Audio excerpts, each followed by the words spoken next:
If you're adding bone meal to your tomato planting holes in the spring, you might be wasting your money, or worse yet, harming your plants. Conventional wisdom about bone meal is only half right. Hi, Carol from Almost 2 Acres. Today we're getting specific on when bone meal actually helps your vegetable garden or when you maybe need to skip it completely. In the first video, we covered what bone meal is and how it works in soil. Now we're getting practical. Which vegetables benefit from bone meal? What's the right timing and application rate? And critically, when should you choose a different amendment instead? Let's dig into the research-backed answers. Before I talk about application, let's establish the non-negotiable first step, soil testing. You can't make informed decisions about bone meal without knowing two things: your soil's phosphorus level and pH. Purchase a soil test kit from your local extension service or a reputable testing lab. You need results for phosphorus, calcium, and pH at minimum. A complete test including other nutrients is even better. If your phosphorus tests adequate or high, do not add bone meal regardless of what vegetables you're growing. If your pH is above 7.0, bone meal won't work in your soil, period. You need to address pH first or choose a different phosphorus source. The sweet spot for bone meal is pH between 6.0 and 7.0 with documented low to moderate phosphorus levels. Assuming your soil test indicates bone meal is appropriate, let's talk application. Not all vegetables have the same phosphorus requirements. Some are heavy phosphorus users, while others need minimal amounts. Root crops like carrots, beets, turnips, potatoes, onions, and garlic benefit from adequate phosphorus for proper root development. Phosphorus supports the energy transfer needed to build storage roots. Fruiting vegetables are the biggest phosphorus users. Tomatoes, peppers, eggplant, squash, and cucumbers all need substantial phosphorus for flowering and fruit production. Phosphorus supports the transition from vegetative growth to reproductive growth.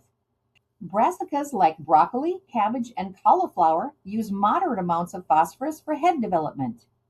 Legumes, including peas and beans, need phosphorus for nitrogen fixation and pod production. Leafy greens like lettuce, spinach, and kale require less phosphorus and more nitrogen for leaf production. Bone meal is rarely appropriate for greens unless soil is severely deficient. I would love to share my free guide to using organic fertilizer such as bone meal in your garden. There is also a free guide for tomato success. The links to both of these are in the description. Timing determines whether bone meal helps or sits useless in your soil. Remember, it takes 1 to 4 months for soil microbes to break down bone meal into plant-available forms. Spring soil preparation is the ideal time. Apply bone meal 4 to 6 weeks before planting if possible. Mix it into the top 3 to 6 inches of soil in your garden beds. This gives microbes time to start breaking it down before your vegetables go into the ground. At transplanting time for heavy feeders, you can add a small amount directly to planting holes. For tomatoes, pepper, and eggplant, add 1 to 2 tablespoons per hole, mixing it with backfill soil.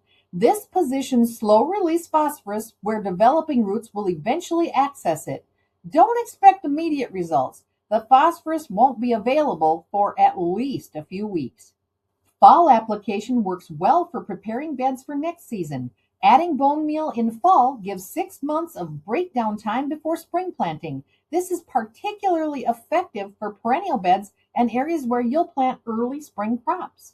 Mid-season side dressing is less effective because bone meal releases nutrients too slowly to help during the current growing season.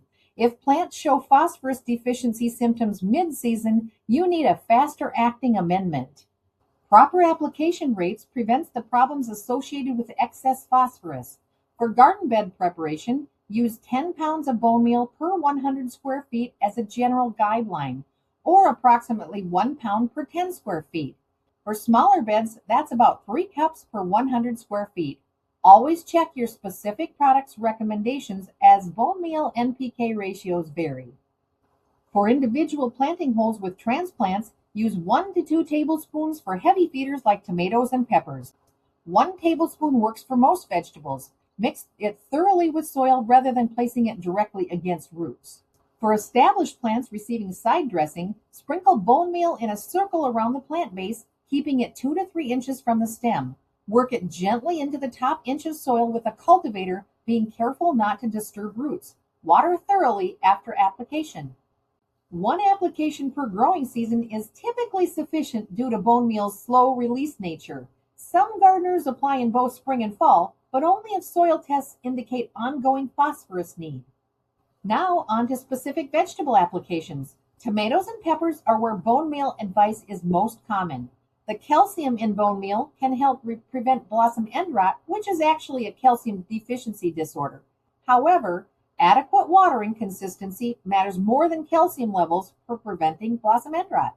If using bone meal for tomatoes, apply at transplanting rather than later. 1 to 2 tablespoons per hole provides calcium and phosphorus as the plant establishes.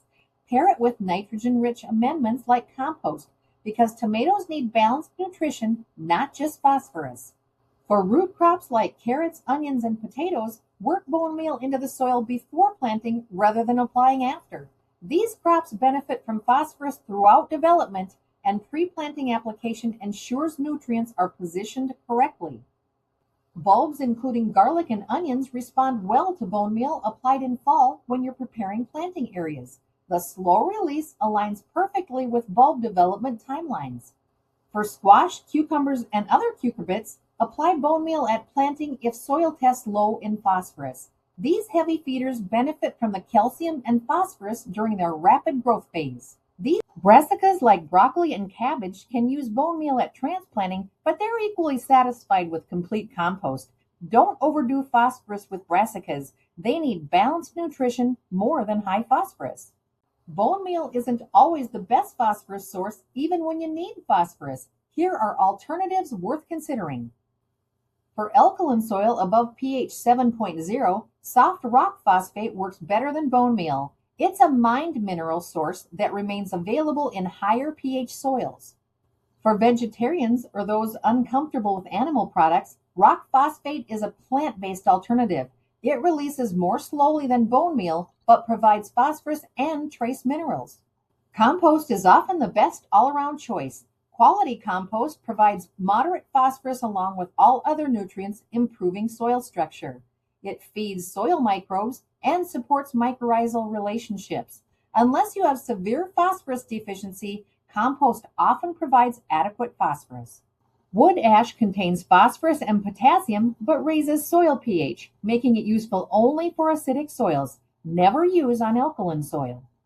Fish bone meal offers similar benefits to regular bone meal with additional trace minerals from marine sources. It has comparable NPK ratios and works under the same soil conditions. If you would like to check out the organic fertilizer and soil building amendments discussed above, my affiliate links are in the description. The biggest mistake vegetable gardeners make with bone meal is using it as their primary fertility program. Bone meal provides phosphorus and calcium. Your vegetables need nitrogen, potassium, sulfur, magnesium, and numerous micronutrients too. Start with building soil organic matter through compost, cover crops, and mulching. These practices create the soil biology that makes all nutrients available to plants. Use bone meal as a supplement when soil test indicates phosphorus deficiency, not as your foundation. Pair bone meal with nitrogen sources for heavy feeders. Tomatoes and peppers need substantial nitrogen during vegetative growth. Combine bone meal's phosphorus with fish emulsion, blood meal, or composted manure to provide balanced nutrition. Monitor your plants for nutrient deficiency symptoms throughout the season. Purple-tinged older leaves, stunted growth, and dark foliage can indicate phosphorus deficiency. Yellowing, especially in new growth, suggests nitrogen or iron deficiency. Adjust your fertilization accordingly. Here are some safety considerations. Mix bone meal into soil thoroughly rather than leaving it on the surface. Surface application attracts animals and slows nutrient release. Pets, especially dogs, may dig up bone meal thinking it's food. Keep bags stored securely. The dust from bone meal can irritate lungs if inhaled. Use a dust mask when applying bone meal on windy days or when working with large quantities. This is especially important for people with respiratory sensitivities. Modern bone meal processing includes sterilization to eliminate pathogens. Reputable brands labeled OMRI certified for organic use meet safety standards. Store bone meal in a cool, dry place in sealed containers. Please hit the subscribe button below and make a comment. It doesn't cost you a thing, but it really helps my channel. Until next time, let's keep learning and let's get growing.